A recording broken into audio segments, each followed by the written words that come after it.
দেন একটা। আচ্ছা দিলাম। 5 টাকা। এটি একটা দিন।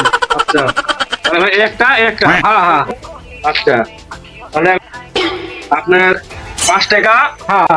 আর এই যে 5 টাকা আমার সাথে 55 টাকা। আমার কাছে তো অত টাকা নাই। হ্যাঁ একটা ঘুরলেন। একটা ঘুরে নেবো। হ্যাঁ তাহলে 55 টাকা থেকে যদি 5 টাকা বাদ যায় -5 তাহলে 50 টাকা দেন। ভাই আপনি এটু ঘুরলেন। এটা ঘুরে নেবো। আমার কাছে অত টাকা নাই। তাহলে 50 টাকা থেকে 5 টাকা মাইনাস তাহলে 45 টাকা দেন। আমি তো কিছুই নেই, তো 45 টাকা দিব। ভাই শুনেন 2-4 বছর থেকে ব্যবসা করতেছি, হিসাব শিখায়েন না।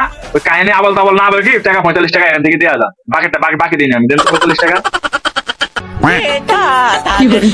কিছুই নেননি, তাও 45 টাকা নিয়ে আনিলি। হিসাবও তো ঠিক আছে। 55 মধ্যে